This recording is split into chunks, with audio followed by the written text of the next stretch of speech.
ఈరోజు మన జ్ఞానేశ్వర్ బీసీ బిడ్డ ఎస్సీ ఎస్టీ బీసీల మనందరం మేము బీసీలను ఎస్సీలను ఏమనుకుంటాం, అక్క అవ్వ బాబాయ్ అందరిని కూడా మరిది అని అందరం కూడా పంచుకుంటాం కదా.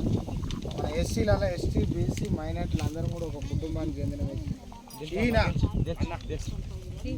ఈయన కాసాని జ్ఞానేశ్వర్ ముదిరాజ్.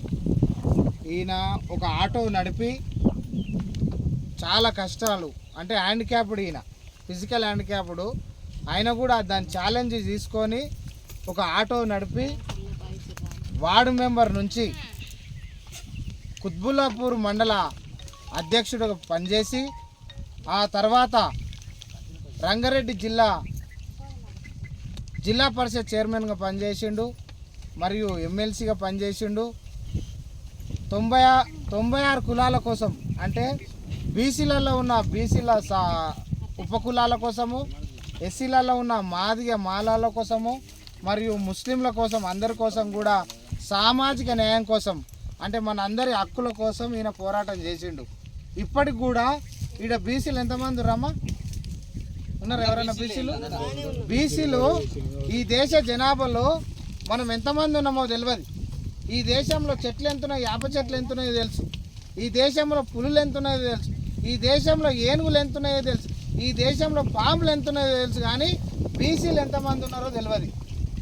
ఈ బీసీల జనాగణన చేయాలన్నాడు ఈయన. బీసీల రిజర్వేషన్లు పెంచాలన్నాడు. బీసీలకు ఉద్యోగాలు రావాలన్నాడు. అసంటి వ్యక్తి ఈయన కాసాని జ్ఞానేశ్వర్. మరి మనం ఎవరికి వేస్తున్నాం ఓటు? చేతికి వేసినాం మొన్న.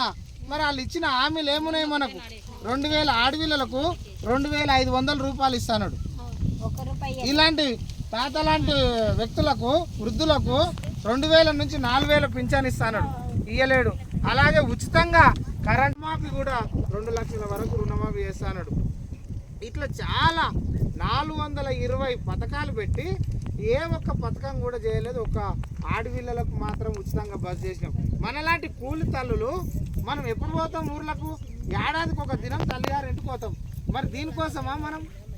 ఎవరు ఉద్యోగాలు రోజు అటు ఇటు పోయి హైదరాబాద్ పోయేటోళ్ళు, వికారాబాద్ పోయేటోళ్ళకు ఉద్యోగాలు ఎవరైతే చేస్తున్నారో ఆడపిల్లలకు వాళ్ళకు బాగుపడరు తప్పితే మనం ఎప్పుడు కూడా పోము.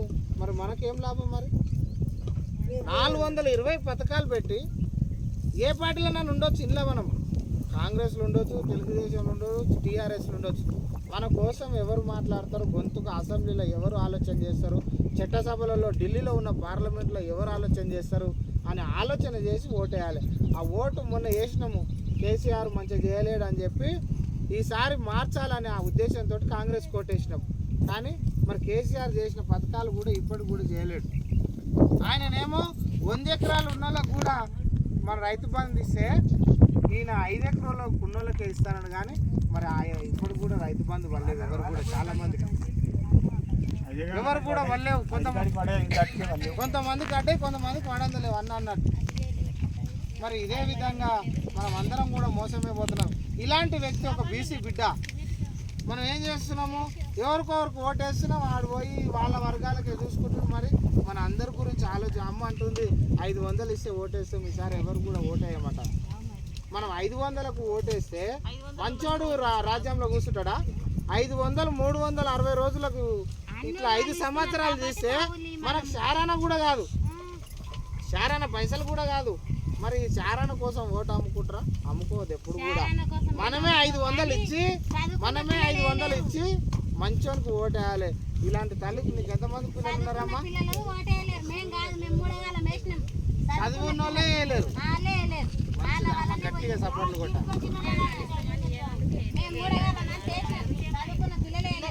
చదువుకున్న పిల్లలు తాగుడుకు, మందుకు మానేసాయి. మందుకు మానేసా కాదు, ఏ జాబ్ చేసింది?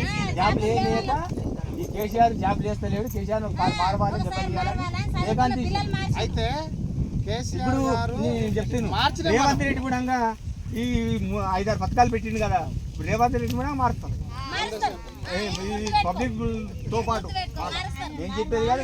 మొన్న టీచర్లు మనం ఇంట్లో పిల్లలు బీఈడి చేసిన వాళ్ళు, డిఈడి చేసిన వాళ్ళు ఉన్నారు కదా, ఇంకా వేరే గ్రూప్ 1 గ్రూప్ 2 గ్రూప్ 3 చదివేటోళ్ళు ఉన్నారు కదా, వాళ్ళకు ఎగ్జామ్ ఫీజు కట్టుకొని అన్నట్టు ఈ రేవంత్ రెడ్డి.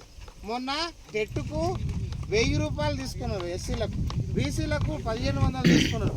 అంటే ఒక్క రూపాయి కూడా తీసుకోకుండా నేను ఎగ్జామ్ రాపిస్తాను రేవంత్ రెడ్డి ఆ ప్రమాణాన్ని మర్చిపోయి మళ్ళీ డబ్బులు వసూలు చేస్తున్నాడు.